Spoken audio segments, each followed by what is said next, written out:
Hi everyone, welcome. Take your seats. Hello, welcome. Hi everyone. Bruchim habayim. Welcome to all the people here for the first time. Great to see you. Great to meet you all. Those people, hello. Good evening. Well, it's okay. Haven't even started yet. So we've been doing those people who've joined us on our journey, a journey through Emunah, faith, and we've spoken every week different aspects of faith and Emunah. And I started, if you remember, many weeks ago talking about how this is not really a topic that is discussed in Jewish day schools and yeshivot, and I don't really know the reason why. Maybe people are scared to talk about it. Maybe they're uncomfortable.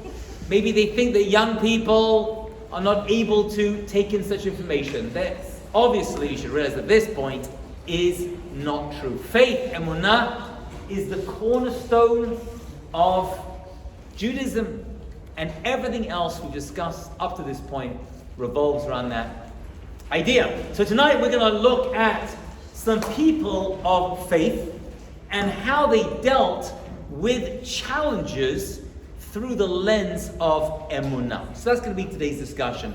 And we're going to look at probably one of the biggest tests of one of the greatest Jewish heroes of Jewish history, Avraham Avinu, and his wife, Sarah Imenu. Because they were people who were considered of great faith, of great Emunah. Everything that we have today as Jews, when it comes to faith, somehow started with them. They got the ball rolling when it came to Judaism. Right? I mean, not even so much mitzvot. There were very few mitzvot at that point.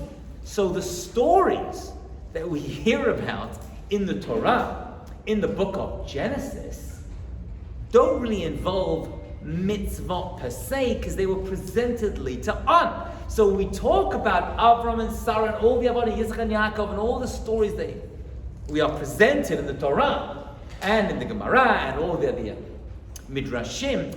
Obviously, these stories are meant to give us a certain viewpoint, a certain idea, a certain attitude when it comes to Jewish life. Does that make sense?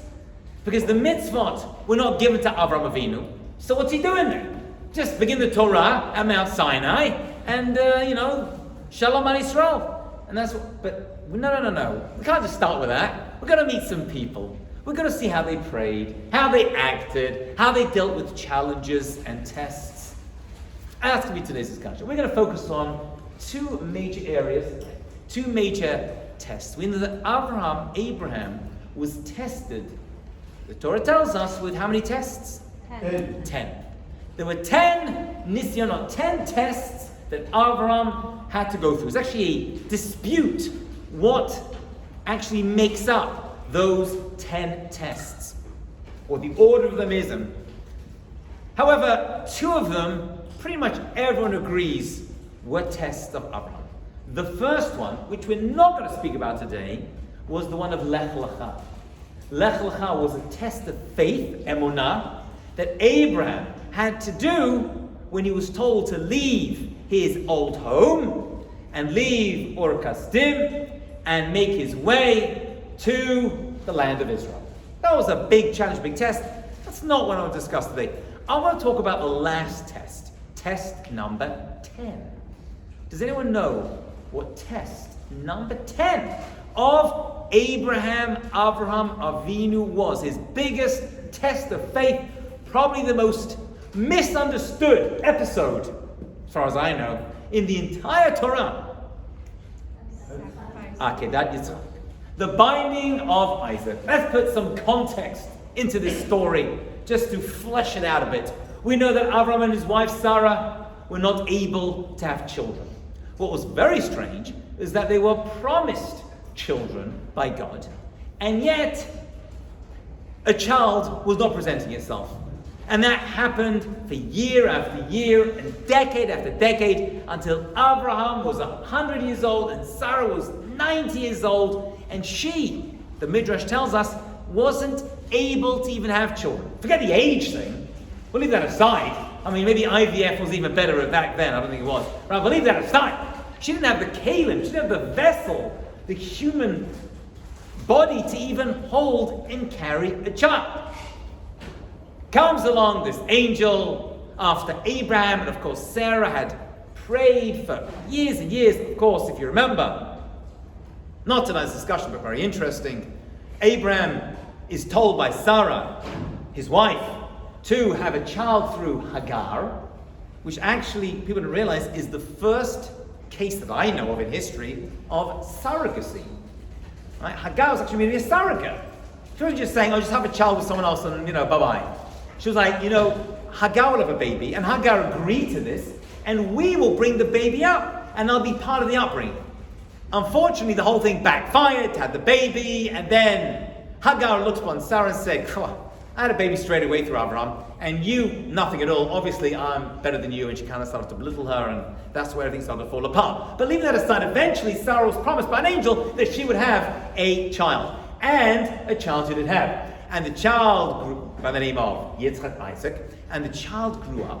And then God appeared to Abraham, everyone knows the story, and says, great, I need you to do something really special right now. I need you to bring your son, Isaac, to a big mountain, the future site of the temple in Jerusalem, the site where Jacob, his grandson, was going to have this vision of the ladder, and you're going to have to kill your son.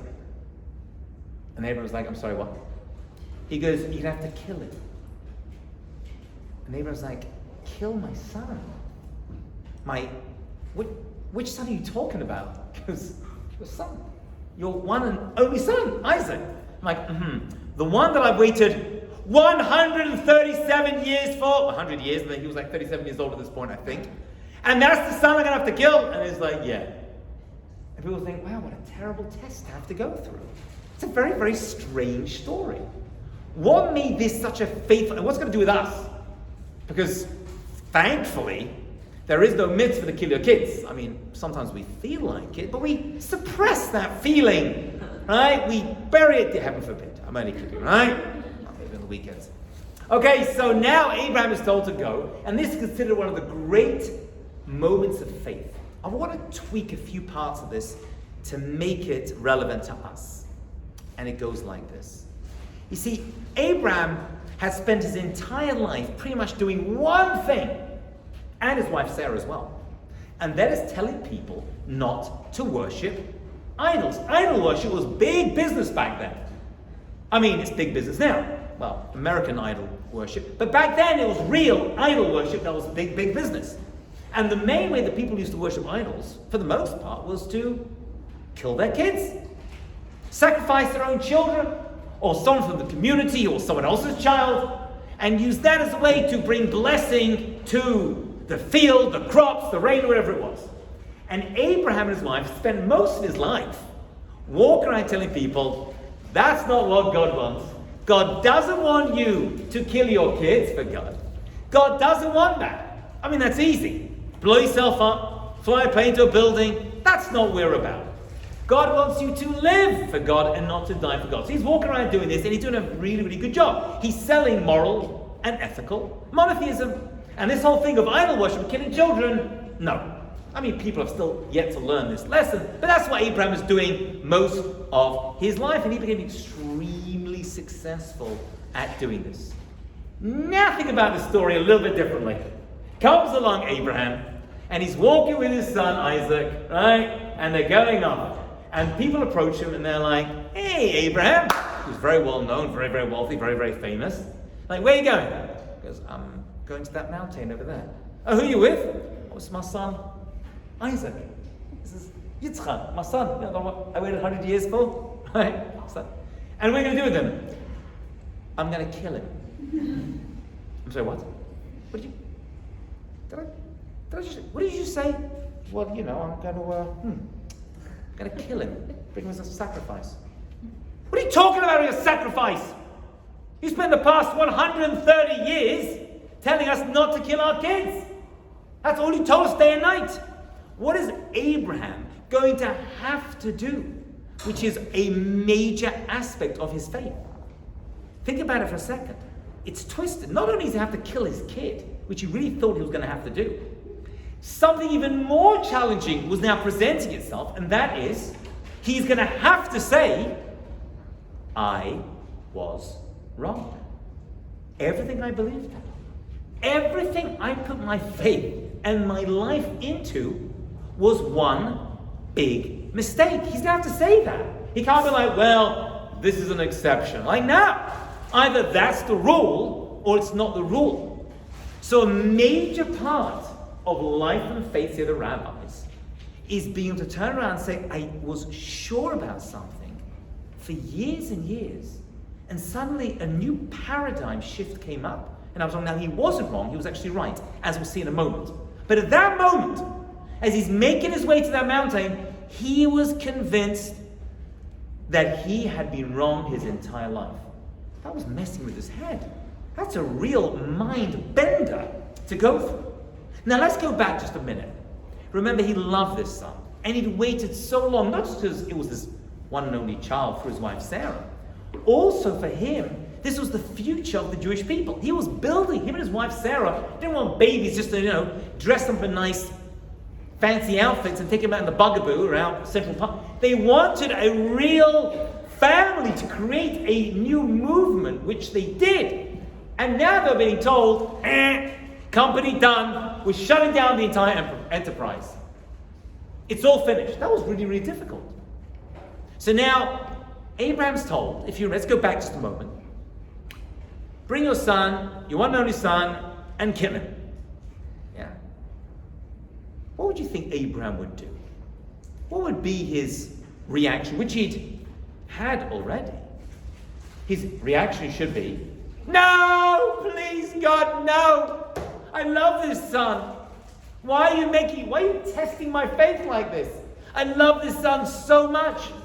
And you see, he doesn't do that. Now, he does actually fight and argue with God elsewhere, with Sodom and Amorah, when God says he's going to destroy these cities of Sodom and Amorah. So we know he's willing to do it, but yet here he doesn't. He seems to accept his fate really, really quickly, as far as we know. But it goes more than that. And this is the bit which I want to double click on with you just for a moment. This is the bit which is very relevant to all of us, going through challenges, tests of life, health, and faith. And that is, Abraham is told, or we're told in the Torah, that Abraham woke up early in the morning to bring his son Isaac to the mountain to kill him. Vayashkem Abraham baboker. When I was a kid, what they taught us in yeshiva was that Abraham, even though this was a very unpleasant and counterintuitive test and challenge he was going through, a tremendous test of faith, was he going to follow through with his command? He was still able to wake up early and do it with, as we say in Hebrew, zrizut, alacrity, with a desire. Me, I'd sleep in half an hour. It's not like I'm trying to catch a flight somewhere. Sleep in another 3 hours. Oh, it's the afternoon. Maybe God forgot about it. Maybe we just leave that aside, right? And suddenly it's like 3:30, like my daughters got back from camp, they're waking up 3:30 in the afternoon, right? Everything's great. Maybe that's what I would have done. Just put it to the side and let's discuss this again. Let's shelve this. Let's shelve this entire thing. Maybe that would be the response. That would be the reaction. Can you turn that off, please? Thank you so much, guys. Appreciate it. Maybe that should be the reaction, yeah? And yet, that isn't. He wakes up early. And I thought that was the story. The story was he wakes up early and he shows that even in those difficult challenges, he's willing to accept his fate of losing his one and only son and Dayenu. But that's not it. Do you know what it was? And this is the bit I want to double click on for just a moment. The fact we're told he woke up means that he went to bed the night before. Because you can't wake up unless you're asleep, you see. So Abraham's got this test, right? He's told, bring your son and kill him. And so what does Abraham do? he goes to bed. What would you do if you knew you had this tremendous challenge coming that you really, really didn't want to do? Not because you don't want to lose your child, or this opportunity, or this job, or whatever it is. This really important thing which didn't make sense. The whole thing doesn't make sense at all. Let alone the fact that it's extremely unpleasant. What would you do? You'd be like, up all night, arguing, shouting, crying, fetching. Right? That's what you do. Any normal person would do that. Yet Abraham was able to do something which is unbelievably heroic. And his wife as well. And that was go to sleep. Even at the most difficult time, the difficult test of faith he was going through, he was like, all right, that's the end of that. I'm going to bed. I've got a big day tomorrow. I better get a good night's rest. That's really what it was. Imagine that. Imagine all the challenges that everyone's staying up all night and they're freaking out and we can't get a night's sleep, and I hear people tell me, Rabbi, I can't sleep over this trouble and this worry. A test of faith, or a demonstration of faith, is I'm dealing with that and it's really horrible, and my life is, but you know what? I still got to eat well, and I still got to exercise, and I got to take care of my body, and I still got to sleep, and I still have a bunch of things to do. Because if I'm not getting a good night's rest, how can I expect to make good, healthy, qualified decisions tomorrow? That is the real show of faith that Abraham had. And that's what we have to try to figure out. How do we go through challenges in life? Tests of faith, whether they're relationships, which I hear about all day, every day. I'm here with my cousin's son over here. We're driving down. I think he was like shocked. The amount of phone calls I get, right? How many phone calls did I get with relationship problems? He's like, you got a little glimpse, just a little window into my day over there, right? It's difficult, it's painful. People are upset, people are crying, and their lives fall apart. I'm not saying that these things are not difficult. I'm not saying, ignore them. I'm not saying that's not really challenging. These are challenges. These are real challenges. I know people who deal in hospitals who deal with great challenges as well. Business people, we're all dealing with our own little stuff as well. All I want to say is that is not a reason or excuse to let the rest of your life just fall apart.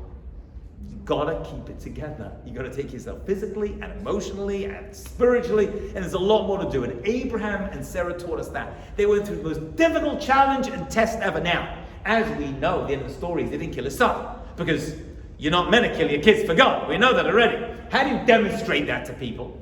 How do you demonstrate not to do something? Don't just talk about it, because that's all he'd done his entire life. His entire life, Abraham walked around telling people, don't kill the kids, don't kill the kids. Like, yeah, here he comes. Abraham's here again. Don't kill the kids. Don't worship idols. So Abraham was forced to go through what they went through. Can you see that?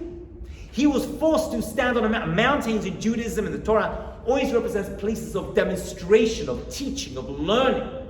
Deserts represent places of spiritual lowness and death and challenge.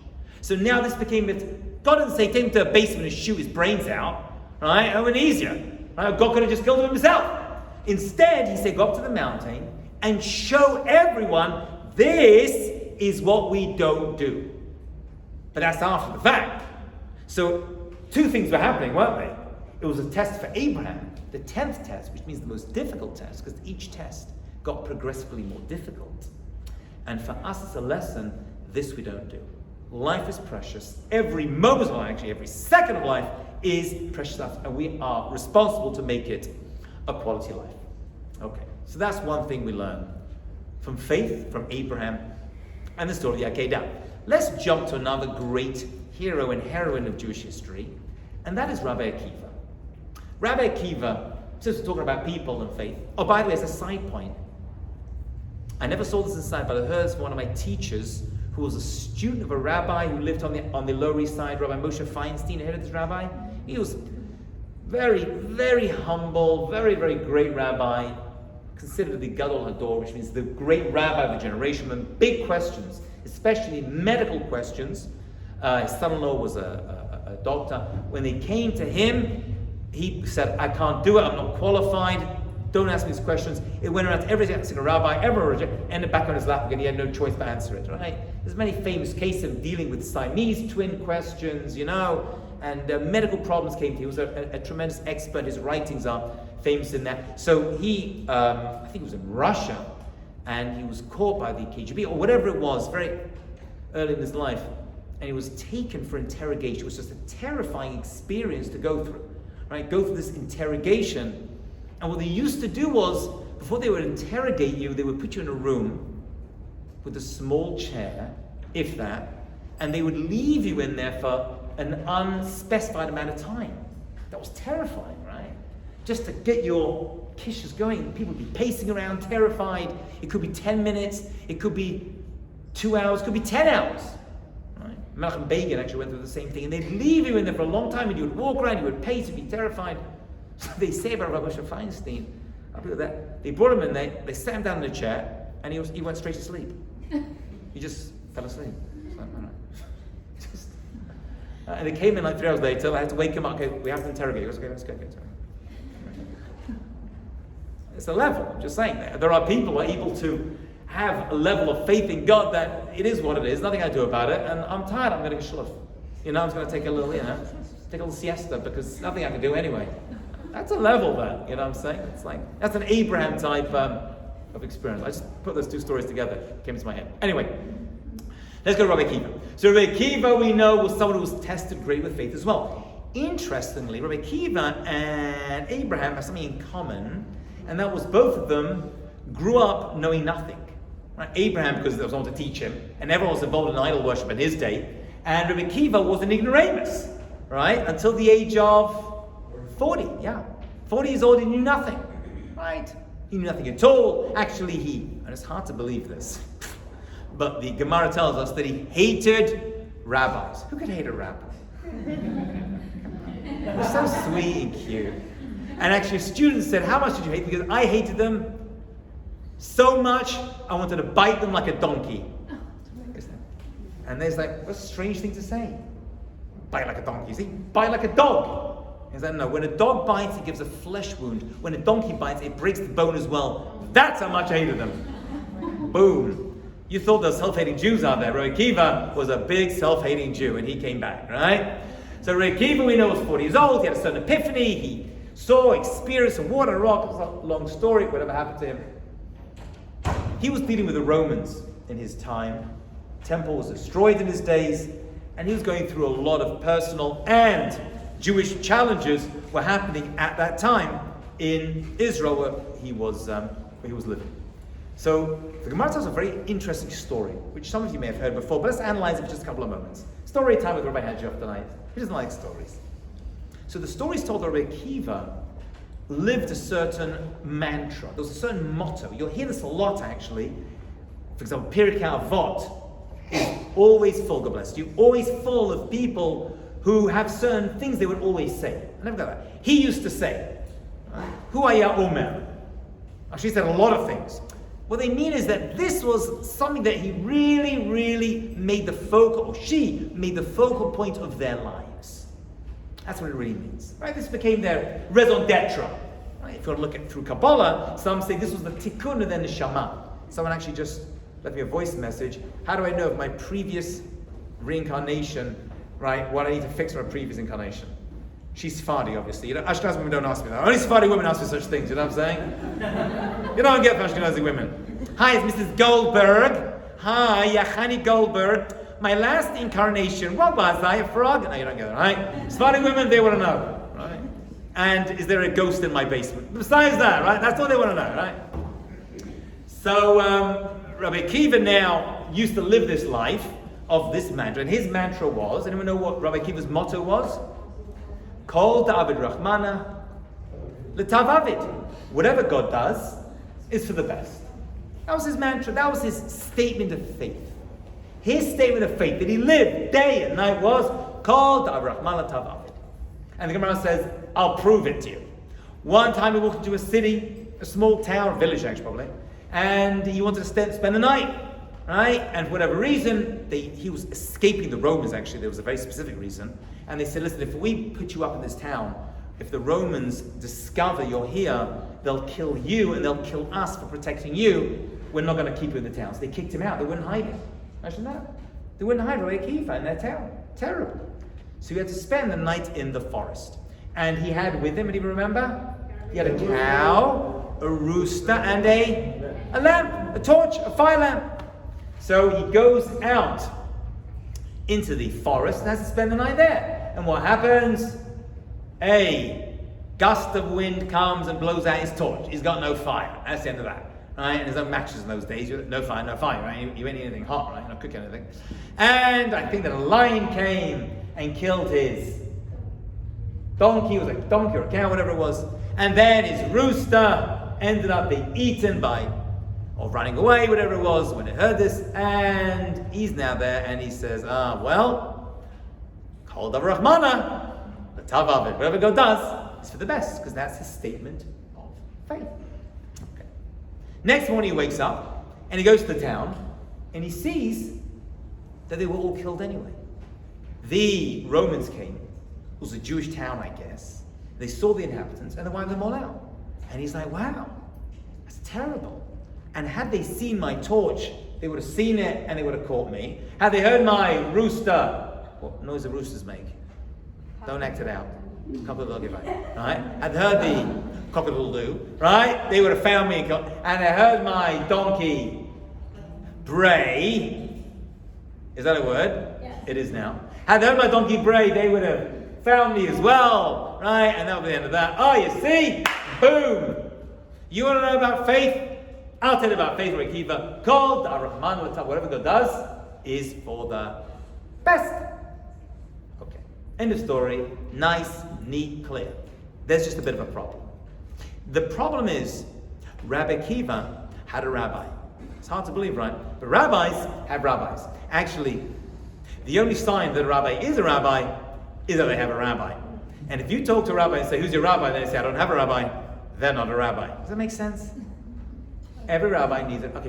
Okay, fine. So now, who was Rabbi Kivas' rabbi? Anybody know his name? Nachum Ish Gamzu was his name. Nachum Ish Gamzu. There's a street in Israel called Ish Gamzu Street. That wasn't his name. Nachum was his name. Ish Gamzu means also this. Gam, also. Zu, this. What kind of name is that? I'm Mr. Nachum, also this. You're Caroline, also this. It's not my last name. What kind of last name is that? It's not a last name. They used to have last names in those days. It's a nickname. He was given that nickname. Why? Because whenever he was faced with challenges of faith, he would say, Gam Zula Tova. This is for the best. This is for the best. And the Gemara says, I'll prove it to you. There's a great story about Nachum Ish Gamzu. Does anyone know the story of Nachum Ish Gamzu? Beautiful story. I'll tell it to you. I did? Oh, great.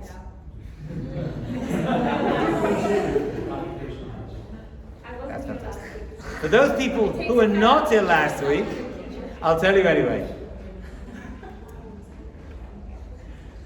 I actually can't remember the story exactly. But it goes something like this.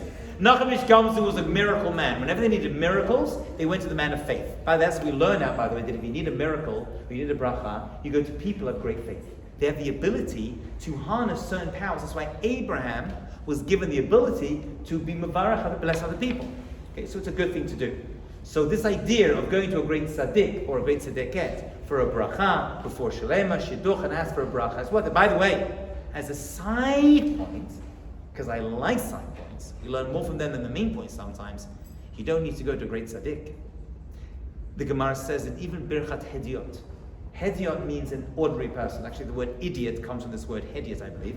Even an ordinary person, you don't know if they have the power to give you a bracha. Maybe at that moment, when you ask them for a blessing, that moment, something is shining upon them from the heavens, and they have the ability to grant or be the catalyst or the portal or the conduit, whatever I want to say, to you having your request. So it's worth, first of all, giving people brachot, as we said last week, and say, oh, good luck with that. Someone comes with a problem, I'm like, I don't have a solution for you, but Hashem should help you. It's a bracha, it's tefillah, it's worth it. Right? Where am I going to find my husband? Where am I going to find my wife? Where am I going to find a new job? I don't know. I don't work in careers, and I don't own J-Swipe yet. But Hashem shall help me find it. So it's a good thing to do, right? So people used to go to Nachum Ish Gamzu to get for a brachat. And when they had a big challenge, which they had, Nachum Ish Gamzu was usually sent on these missions. So off goes Nachum Ish Gamzu. What does he do? And he goes and he travels and he was told to go and bring jewels to the Roman Caesar, if it really was a Caesar. I think it's actually the local town. They refer to that way. But he was a very important individual, had tremendous power over the Jewish people in the community. And they sent him off, gave him some jewels, put it into a box. He goes, stays at an inn. While he's there, and goes in your box, he's like, "Oh, jewels, it's a gift for this Caesar, right? In order to make him happy, because we don't want him to kill the Jews. How do we make people not kill Jews? We pay them, you know how it works." So they go, and this guy's like, "Oh, jewels, guys." Nachum Ish Gamzu goes to sleep, takes out the jewels, puts dust and dirt inside there, and Nachum Ish Gamzu is none the wiser. Same weight. And he carries on journeying. He arrives at Caesar, and he says, "Hello, great Caesar. I am here on behalf of the Jewish people. I am here to represent, and we have a great gift from you." And he's like, "Bring it forward." And you can imagine all the dignitaries there, all the soldiers, and everyone's there waiting for this big little gift. And he opens this big chest, and inside is dirt. He looks at it and says, "Good one. Not only am I going to kill you, I'm going to kill every single Jew because you're representing them. So you're dead, and they're all dead." Very similar to Mordechai not bowing down to Haman, and Achashverosh and Haman says, "You're dead," and all the Jews are dead as well. What does Nachum Ish Gamzu say? Rabbi Kivas' teacher. Gamzu l'tova. This is for the good. Right? At that moment of great faith, because that's the angle we're taking, just when things seem at the absolute lowest of low, just when you think there is no way to get out of this, when you're totally cornered on all four sides, maybe it's at that point that the redemption can come to us as individuals.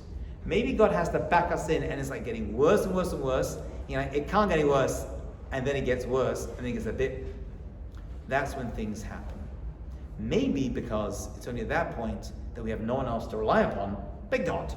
So the faith at that moment is our greatest statement or feeling or prayer of faith.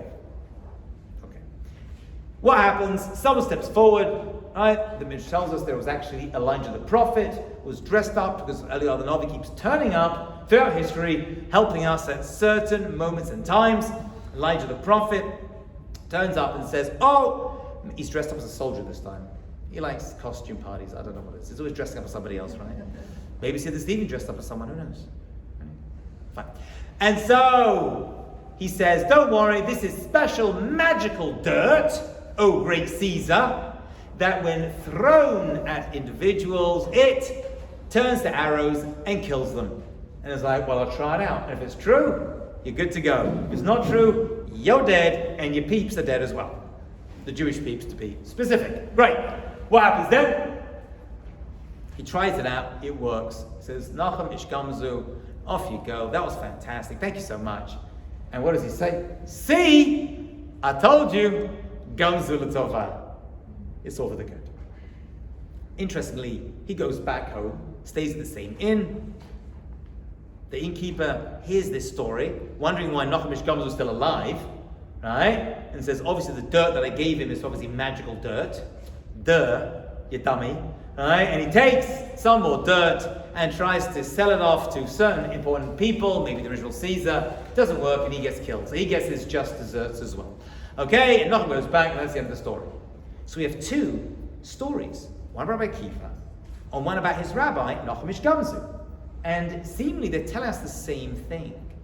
Both faith stories, both two people who were challenged with death, which is probably the biggest faith moment for anyone. Actually, Rabbi Kivas later on is going to be challenged with faith at the end of his life. At the age of 120 years old, he lived till 120. 40 years he was ignorant. 40 years he learned Torah, and 40 years he taught Torah, and then he died a very gruesome death by the Romans for the crime of teaching Torah publicly, of having his skin ripped, terrible stuff, and he died that way. And that moment he reached the highest level of faith. Said the Shema at that moment. Another discussion, we'll talk about why the Shema is the declaration of faith. Not for today, we will have that in the future. And that's the end of the story. So we know that he was a man of faith, and yet his teacher was also. Well, what's the difference? What's the difference between Kol Davar Rachman L'Tav Avid, whatever God does is for the good, and Nachmish Gamzu, which is Gam Zulatova? Seemingly two identical statements. But there is a little difference, and it fits into our discussion. And I saw this difference in a book many years ago. I have it at home, of Rabbi Miller from Gateshead. And he says something fascinating. I'm sure it's sold elsewhere, I'm sure it's mentioned, but this was his idea. And he said there's really two ways of dealing with faith crisis in life. Okay? And they're both understandable and they're both acceptable. But one is better than the other. And however you understand this, you understand this. I'm not teaching you the laws of Shabbat, which is pretty much, set in stone. This is something you're going to have to figure out yourself. And I'm still struggling with it, but this is how he describes the difference between Rabbi Kivas and Nachum Mishkanzu.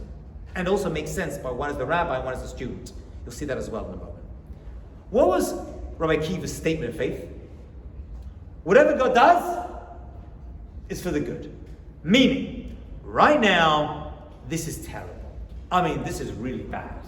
I can't even imagine why I am going through this terrible faith, emotional, psychological challenge. God, I don't know what's happening to me. I'm having a crisis. Why is this happening? It makes no sense. But I realize whatever God does is for the good. Which means, right now, I'm a person of faith. And I believe there's a plan, and there's a reason, and in the future, ding, it's going to be good. So there he is, right? Losing his torch, losing his rooster, cock-a-doodle-doo, losing his donkey, Bray, right? And they're all gone. He's like, this is terrible, right? But eventually, we're going to see that this was good. Stick with me till you get to the punchline of the story, and it's all going to work out okay. That's a pretty amazing level of faith. To go through a challenge like that, your life's on the line, you're thrown to a forest, you could be killed, and you're still able to say it's all going to work out fine, just watch. Nachmish Gamzu, what's he saying? Gam Zulatova. This is good. Now that's better. Why is that better? Because Rabbi Kivas is great, like really great. But he's like, this is not good. It will be, but it's not good.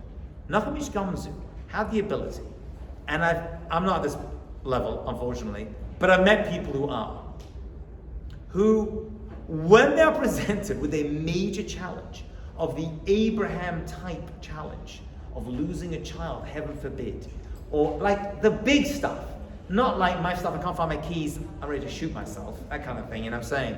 Right? Not my little pathetic challenge of faith, where if I don't find my keys, I'm going to kill. This is like and they're like, no, it's going to be good, which itself is amazing, if you think about it. But this is good. This is good. Not, I'm going to see it being good in the future, but there's something good in this right now.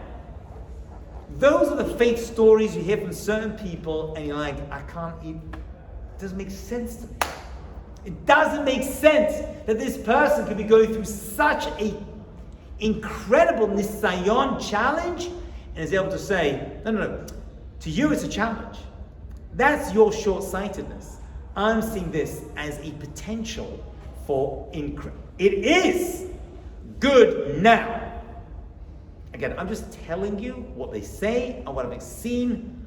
Personally, I can't even attain such a level in my mind. But there are people you should know.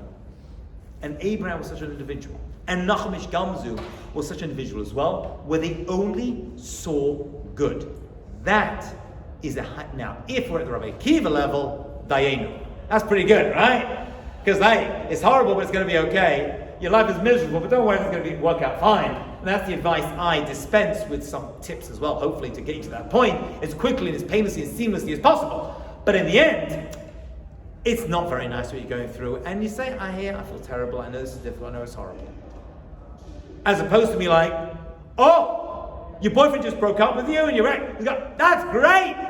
Oh, he's got diagnosed. Oh, that's fantastic. Right, that's a whole different level. But there are people who live like that themselves. There are people who live like that themselves. And it's worth knowing. And it's worth meeting such people and hearing their story, their experiences. There are many such individuals, I guess, who are out there, Jew and non-Jew, who have such a level of faith in God. I want to just add one little last part before we finish, because I promised not to do more than 30 minutes, and now it's 40. And it goes like this. There is one training ground. We're going to talk more about this in the future. We only have 2-3 weeks left of the faith series. But there is a training ground for faith that we have. God wouldn't just give us this challenge of faith and then be like, okay, here's some stories from the Torah, right? Here's some examples of it. I'll introduce you to some people who've had major faith challenges and overcame them and kept their faith the entire time. There's got to be something that we ourselves are able, besides our own challenges, which anyone know what that is? I'm going to answer it, but I'm not going to explain it too much because it really needs its own development of ideas. But Shabbat, actually. Shabbat is considered to be the basis of all Emunah. I knew you thought it was prayer. And prayer is a big part of life, no doubt about it. But Shabbat is going to give you the training you need, every aspect of it, from refraining from doing any malacha, refraining from opening your business, right? Which for some people, that's where they make their money on the way, and still able. We rabbis, we work on Shabbat and get paid for it, so don't listen to us. But there are people who have businesses, right? And they're paid when the business closes, they ain't getting paid. There's many such people out there. There's people, a lot of religious Jews, you should know, predominantly in Lakewood and in Israel, who make a lot of money on Amazon. And they have a big problem when it comes to Shabbat program, the Shabbat itself. Right now is a major area, if you're aware of this, of figuring out how to deal with Shabbat orders, which they have to fulfill, and they're having to really dig deep into their faith of whether they're going to keep the machine going on Shabbat, because when the machine's not making a noise, and the Amazon not, they ain't making money off it. Amazon has come down hard on these individuals. It's a big, big challenge. Like that's where your faith is going to come from. That is where your faith is going to come from. Someone approached the Chafetz Chaim many years ago, and he said to him, you want me to keep Shabbat, but most of my business is on Saturday. I get a lot busier in the week, and I close my business, but I close it, maybe an hour too late, and I open it maybe half an hour a little bit early, right? So isn't that good? And the Chafetz Chaim tried to explain to him with the following analogy. So just follow this analogy and then we'll close this up. Give me 2 more minutes and we'll close this up. And this was the analogy he gave him. He said, there was once two business people, and one wanted to buy, I have to get this right, one wanted to buy sacks of grain from the other, hundreds of sacks. So they said, well, how are we going to, count how many sacks there are? He said, 1, 2, 3. It's very simple. I'll write lines on the wall. Every sack I give you, another line on the wall. Right, 1, 3, 4, 5. 1, 2, 3, 4, 5. At the end, we'll count them up. And the guy said, I'm a bit nervous, right? Because at the end, he may be wiping out lines, and I won't be getting my full profit for all the sacks I'm giving him. He said, I'll give you a different idea. For every sack, I'll give you a coin. Hold on to the coin. At the end, we'll add up all the coins. Right? If there's 100 coins, I owe you 10 times that amount. So several lines on the wall give you coins. So the guy is taking one sack, one coin. One sack, one coin. While he's doing this, he's like, wow, I've got all this money in my pocket. You know what I'm going to do? I'm going to steal some. So he starts to take out coins from his left pocket and put it in his right pocket. Take one of his left pocket and put it in here. The left pocket in here. And I was like, oh, what a genius. He's stealing these coins from the other guy. Chacham, you out of your mind? You're stealing from yourself, because each coin in the end is going to be worth 10 times the amount. The short time, Chavis Chaim said to the man and said, I hear you're selling. You're thinking extra hour, extra there, extra Shabbat over there. It's busy season, I'll just open. Or I'll do what I need to do. Whether it's work, partner, relationships, and I'll go against my ethics, morals, or whatever. And he's like, that's not the way to build faith. Shabbat is a training ground. It is the source of all emunah and all success in your life. You're only stealing from yourself. Happened to be that like 6 months later, he got a letter. Got a letter from this guy saying, the Cossacks came and took my factory anyway, so it makes no difference. In the end, it was all taken from me, and there was no bracha that came from this thing anyway. We're going to build on the Shabbat idea and the prayer idea and why bad things happen to good people, which is a different discussion in the upcoming weeks. Thank you very, very much. Have a great night.